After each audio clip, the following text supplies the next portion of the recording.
story of an emperor who loved beautiful new clothes.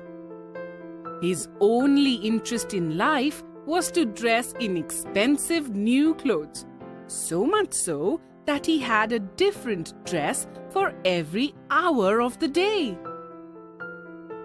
He did not care about his soldiers, nor did he care about governing his people.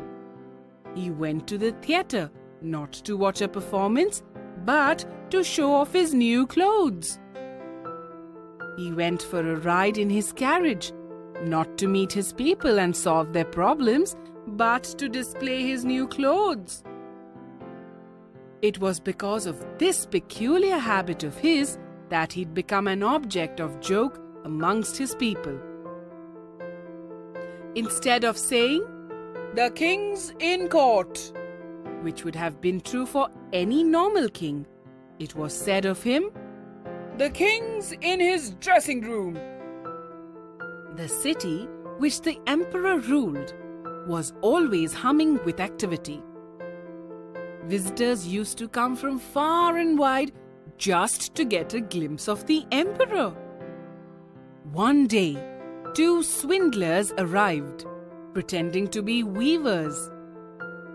They informed the king that they could weave the most magnificent cloth imaginable in brilliant colors and patterns. Moreover, the fabric had a magical quality to it. It would be visible only to those who were not foolish and were fit for the post they were holding. The incompetent and stupid people wouldn't be able to view the fabric. The king was very impressed.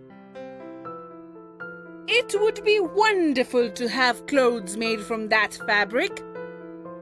This way I would be able to discover all those who were unfit for their posts.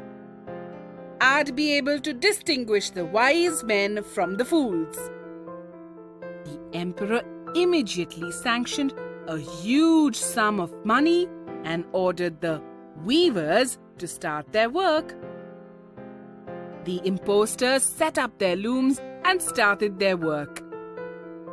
They bought the finest of silk and the purest of gold, which they hid away in their bags, as they pretended to work on the empty looms late into the night. The emperor was curious. He wanted to know how far they had progressed. But he was a little uneasy. He remembered the peculiar quality of the fabric, that it wouldn't be visible to the foolish people. Not that he doubted himself, but just in case. When he could wait no longer, he decided to send his honest old minister to the weavers. "He'll be the best one to tell me how the material looks, for he's a sensible man, and no one is more worthy of his position than he," the king reasoned.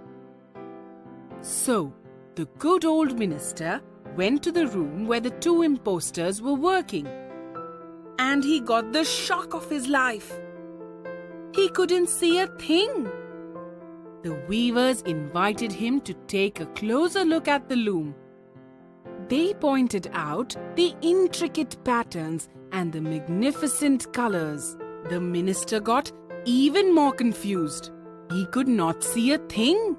"No one must come to know of this. I will never admit that I am unable to see the material." When the weavers pestered him to say something, he said, "Oh, it is magnificent! The very best! What a pattern! What colors!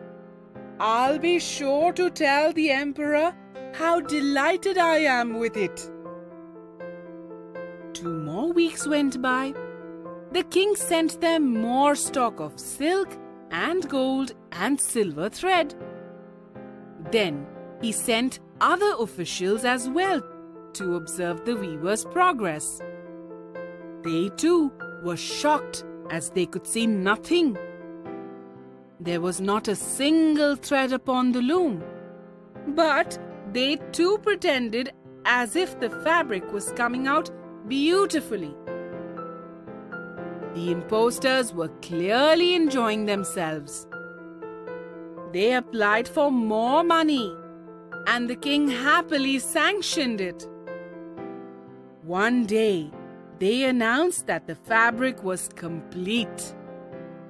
2 other statesmen went to inspect it, and they too lied to the king. They advised him to have clothes made out of that fabric and then exhibit them in a grand parade. The swindler stayed up the entire night just before the procession was to take place. Everyone could see that they were in a great rush to finish the emperor's new clothes. They pretended to take the material from the loom. They cut in the air with large scissors. They sewed with needles without any thread. Finally, they announced before the cocks could crow, "Behold! The clothes are ready for His Royal Highness." Even the king had stayed up the entire night. He was just too excited to sleep. He came to the weaver's room with his most distinguished noblemen. The weavers held up the trousers, the coat, and the mantle for the emperor to see. "These are as light as a spider's web. You might feel that you don't have a thing on, but that is the good thing about them." Even though the king couldn't see a thing, he did not admit it. The weavers told him, "Sire, if your Royal Highness pleases, you may remove your present clothes so that we can dress you up in these magnificent new ones in front of this large mirror." The emperor undressed, and the swindlers pretended to dress him up piece by piece. They even fastened a train around his waist. The emperor preened and pranced, admiring himself in front of the mirror. "Oh, how beautiful they are! How well they fit!" He seemed to regard his outfit with the greatest interest. All the distinguished cavaliers present in the room showered praises on the emperor's new clothes. None of them wanted to admit that they could see nothing. Finally, the weavers announced that the king was ready for the grand parade. The canopy was waiting outside. The noblemen who were to carry his train bent down pretending to pick up his mantle. The emperor walked beneath the beautiful canopy in a grand procession. Everyone was out, watching. The streets were packed and all the windows were occupied. Everyone said, "Wow, what a magnificent outfit! What a perfect train! How beautifully they fit him!" No one wanted to appear stupid in the eyes of their neighbors. None of the emperor's earlier costumes had received such praise. "But he hasn't got anything on," a little child said aloud. His parents hushed him. But the crowd had caught on. Soon, word spread like wildfire, and everybody admitted, "Our emperor has nothing on." The emperor also realized that these people were speaking the truth. He said to himself, "Now that I have begun it, I must go on with the procession. I have no choice." So he held his head high and proceeded ahead, more proudly than ever, while his noblemen walked behind him carrying the invisible train.